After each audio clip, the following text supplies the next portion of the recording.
An old black man walked into a bank with a tattered sack and walked out owning the place.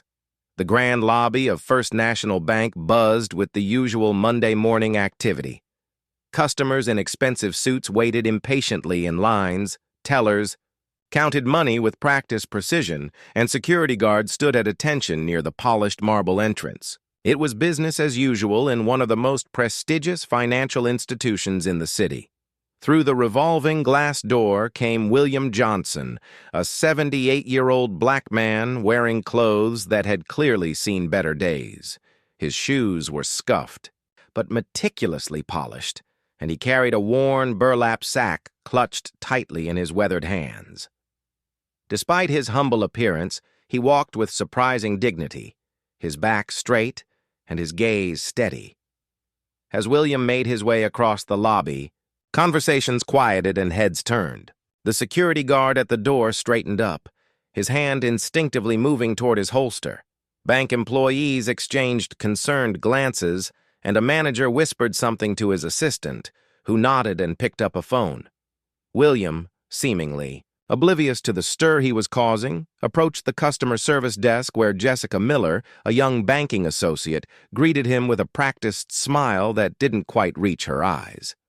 "How can I help you today, sir?" she asked, her voice professionally cordial but with an edge of dismissiveness. "I'm here to see Mr. Peterson," William replied, his voice deep and clear. "The bank president." Jessica's smile faltered slightly. "Do you have an appointment with Mr. Peterson? He's quite busy today." "No appointment," William said calmly, "but he'll want to see me. Tell him William Johnson is here about ownership documentation of this establishment." Jessica stifled a laugh but maintained her professional demeanor. "Ownership documentation? Sir, perhaps you're confused. This is First National Bank, one of the largest banking institutions in the state." William remained unfazed. "I know exactly what this place is, young lady. I've known it longer than you've been alive. Now please inform Mr. Peterson I'm here." By this time, Bradley Wilson, the floor manager, had made his way over, his expensive suit and power tie signaling his authority. "Is there a problem here?" he asked, looking at Jessica rather than William. "This gentleman is requesting to see Mr. Peterson about ownership documentation," Jessica explained, unable to keep a note of amusement from her voice. Bradley turned to William, not bothering to hide his condescension. "Sir, Mr. Peterson doesn't take unscheduled meetings, especially regarding such unusual claims. Perhaps I can direct you to one of our financial advisors who could help with whatever banking needs you might have?" William's expression remained dignified, but his eyes hardened. "Young man, I didn't ask for your help or your opinion. I asked to see Mr. Peterson. Now, you can either inform him that William Johnson is here, or I can continue to stand in this lobby until someone with proper manners arrives." A few customers had started to watch the interaction, some whispering. Behind their hands, others openly staring. Bradley's face flushed with embarrassment and irritation. "Security!" Bradley called, motioning to a guard. "Please escort this gentleman out. He's disrupting our business." The security guard approached hesitantly, sensing something unusual about the elderly man who showed no signs of being intimidated. Just then, the elevator doors opened, and out stepped Charles Peterson, the bank president, a distinguished man, in his early 60s with silver hair and an air of authority. He scanned the lobby, immediately noticing the disruption. "What's going on here, Bradley?" Peterson asked as he approached. "Mr. Peterson, this man is claiming something about bank ownership. We were just about to escort him out," Bradley explained. Straightening his tie nervously, Peterson turned to look at William, and his confident expression faltered. "William? William Johnson?" he asked, his voice suddenly uncertain. William nodded. "It's been a long time, Charlie." Peterson's face went through a remarkable transformation. Shock, recognition, and then something like fear. The lobby fell completely silent as customers and employees alike watched the interaction with fascination. "Everyone back to work," Peterson commanded sharply. Then to William, "Please, come up to my office." As William followed Peterson to the elevator, he turned briefly toward Bradley and Jessica, offering them a small, knowing smile that made them both shift uncomfortably. Peterson's office was a testament to wealth and power: mahogany furniture, floor-to-ceiling windows with a view of the city skyline, and walls adorned with expensive artwork and framed achievements. "Have a seat, William," Peterson offered, gesturing to a leather chair across from his desk. "It's been what? 30 years?" 32, William corrected, sitting down and placing his burlap sack carefully on his lap. "But who's counting?" Peterson poured 2 glasses of water from a crystal decanter, his hands visibly shaking. "I always wondered if this day would come." "You knew it would," William replied. "Your father made sure of that." Peterson nodded slowly. "My father always spoke highly of your grandfather, said he was the most honorable man he'd ever known." William untied the string around his burlap sack and carefully withdrew a stack of yellow documents. "Honorable, yes, but also trusting. Sometimes too trusting." "William, you have to understand the times," Peterson began, but William held up a hand. "I understand the times perfectly well, Charlie. I lived through them. Your father and my grandfather were business partners back when such arrangements between white and black men weren't just unusual. They were dangerous." William spread the documents on Peterson's desk. "Your father couldn't get a loan to start this bank, not with the Depression looming. My grandfather had been saving every penny from his factory job for 20 years. He invested everything, $30,000, a fortune back then, to help your father start this bank, with the agreement that he would be a silent partner with 40% ownership." Peterson stared at the documents: original bank charters, handwritten agreements, and photographs of 2 men shaking hands in front of a much smaller version of the current bank building. "When my grandfather died," William continued, "your father told my father that there was no proof of this arrangement, that there was nothing in writing. He claimed my grandfather had simply loaned him money, which had been repaid. My father didn't have the education or resources to fight it. He believed that someday justice would prevail."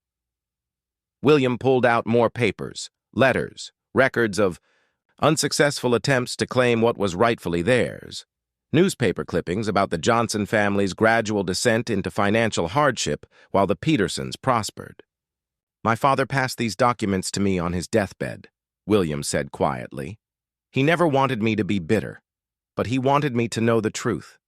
I've spent the last 40 years building my case, tracking down witnesses, gathering evidence." Peterson's face had grown pale. "William, even if what you say is true, and I'm not saying it is, the statute of limitations doesn't apply," William finished for him. "Your father actively concealed evidence and repeatedly lied in official statements. That's fraud, Charlie. And I have proof that you've known about this since you took over the bank 20 years ago." William pulled out one final document, a letter in Charles Peterson's own handwriting to his lawyer, dated 15 years ago, acknowledging the Johnson family's claim and discussing ways to ensure it remained buried. Peterson stared at his own handwriting, then looked up at William with defeat in his eyes. "What do you want?" "What's rightfully mine," William said simply. 40% of this bank's value, with compound interest over 80 years. According to my calculations and those of the attorneys I've consulted, that comes to approximately $218 million. Peterson's mouth opened, then closed. "That's impossible. It would bankrupt us." "Not according to your last financial statement," William countered. "The bank is valued at over $1 billion. You can afford it, Charlie." Peterson leaned back in his chair, his mind clearly racing. "And if I refuse?" William began gathering his documents. "Then I take this to the press, to social media, to every civil rights organization in the country. I show how your family built its fortune by stealing from a black man during the Depression, and how you personally covered it up. In today's climate, how do you think that will play out? How many customers will you lose? How many investigations will be launched?" The silence between them stretched long and tense. "I'll need to consult with the board." Peterson finally said. William nodded. You have 48 hours before my attorneys file in federal court. And Charlie, I want a public acknowledgement of my grandfather's contribution to founding this institution. The morning sun streamed through the newly installed stained glass windows of First National Bank's grand lobby. The colorful panels depicted scenes of community, cooperation, and progress, a stark departure from the austere corporate imagery that had dominated the space for decades. The most prominent panel showed two men, one black and one white, shaking hands against the backdrop of a small brick building with a simple sign reading First National Bank, Esther 1928. It was just one of many changes that had transformed the institution over the past 2 months. William Johnson, now impeccably dressed in a tailored charcoal suit and burgundy tie, stepped through the revolving doors with a quiet confidence that commanded attention. At 78, he stood straighter now, the burden of his family's untold story no longer weighing on his shoulders. Employees and customers alike nodded respectfully as he passed. Some even whispered to each other, "That's him! That's Mr. Johnson," with a reverence previously reserved only for the Petersons. The centerpiece of the transformed lobby was the larger-than-life portrait of James Johnson, William's grandfather, hanging in a position of honor near the entrance. The oil painting depicted a serious-faced man with intelligent eyes and a dignified bearing, dressed in his Sunday best, the same outfit he had worn when he and Edmund Peterson had signed their original partnership agreement. Beneath the portrait, a bronze plaque read, James Johnson, 1890-1954, co-founder and original investor, First National Bank. His vision and sacrifice laid the foundation for this institution. William paused before his grandfather's likeness, as he did every morning since the portrait's installation. The artist had worked from a small, faded photograph, the only image of his grandfather that had survived the decades. Yet somehow, she had captured not just his appearance, but his essence. The quiet determination, the unwavering integrity, the hope for a better future that had led him to risk everything on a partnership with a white businessman in an era when such relationships invited danger. "Good morning, Mr. Johnson," called out Desiree Washington, the bank's newly appointed Director of Community Relations, a position created as part of the settlement agreement. "The committee is gathering in Conference Room A to review this quarter's scholarship applications." William nodded appreciatively. "I'll be there shortly, Desiree. Just having my daily conversation with my grandfather." He smiled, gesturing toward the portrait. "Of course," she replied respectfully, understanding the significance of this daily ritual. As William continued his contemplation, he reflected on the whirlwind of events that had followed his confrontation with Charles Peterson.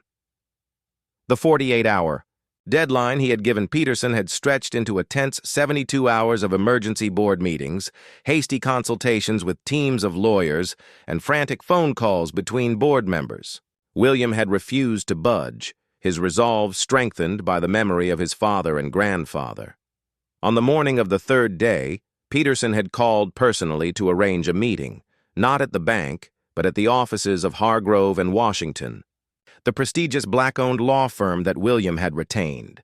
There, surrounded by attorneys from both sides, Peterson had finally conceded to William's terms, all of them.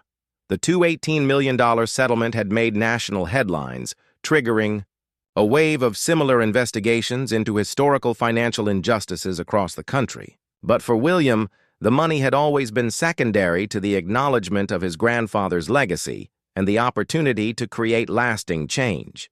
Of the settlement amount, William had immediately allocated $50 million to establish the James Johnson Memorial Scholarship Fund for underprivileged students pursuing careers in business, finance, and economics. Another $45 million went to creating the Johnson Community Development Initiative, which provided low-interest loans and grants to minority-owned businesses and community development projects in historically redlined neighborhoods across the city. "Mr. Johnson," a familiar voice interrupted his thoughts. William turned to find Bradley Wilson, the floor manager who had attempted to have him removed on that first day. Bradley's demeanor had undergone a remarkable transformation since then, the condescension replaced by genuine respect, even admiration. "The quarterly reports you requested are ready for your review," Bradley said, handing William a leather portfolio. "And the executive committee moved their meeting to 2 p.m. to accommodate your scholarship review session." "Thank you, Bradley," William replied, accepting the portfolio. "And how is your daughter enjoying her first semester at Howard University?" Bradley's face brightened. "She's thriving, sir. That scholarship has changed her life, changed our whole family's trajectory, if I'm being honest. I never thought—" "That's precisely what my grandfather would have wanted," William said gently. "Education opens doors that prejudice tries to keep closed." As Bradley nodded and withdrew, William continued through the lobby, observing the daily operations of the bank with keen interest. The demographics of both customers and employees had shifted noticeably. Where once the staff had been predominantly white, now the bank employed a diverse workforce at all levels, from tellers to executives. The customer base, too, had expanded to include small business owners, families, and individuals from every neighborhood in the city. These changes hadn't come without resistance. In the immediate aftermath of the settlement announcement, several long-standing board members had resigned in protest. A handful of wealthy clients had withdrawn their substantial accounts, uncomfortable with the bank's new direction. Conservative commentators had criticized the settlement as reparations in disguise and capitulation to woke pressure.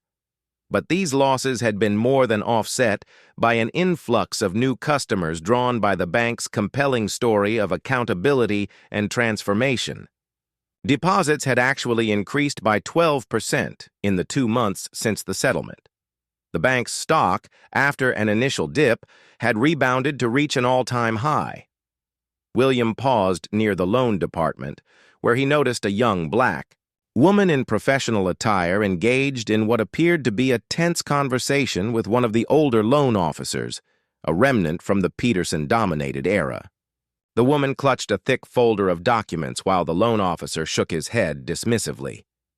"The fact remains, Ms. Taylor," the loan officer was saying, "that without additional collateral or a co-signer with established credit, I simply cannot approve this application, regardless of how promising your business plan might be."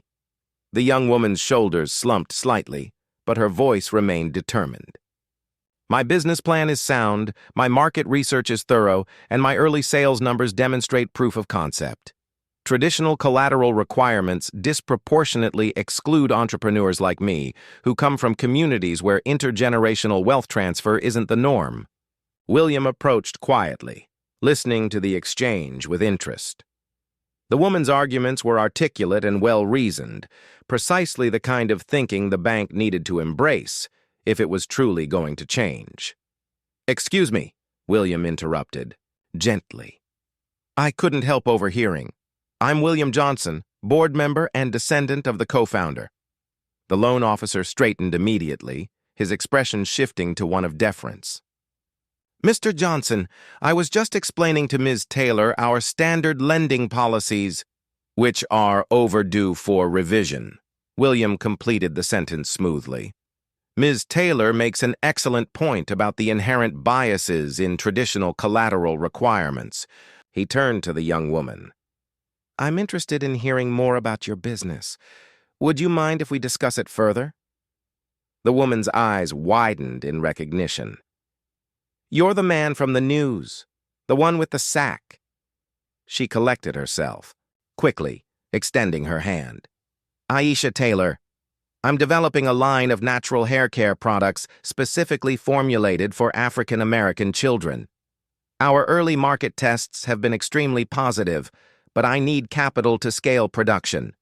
"Let's take this to my office," William suggested, gesturing toward the elevator. He turned to the loan officer. "Mr. Grayson, please join us. I think this presents an excellent opportunity to reconsider how we evaluate entrepreneurial potential." As they rode the elevator to the executive floor, a space William had insisted on making more accessible and transparent. Aisha studied him with undisguised curiosity.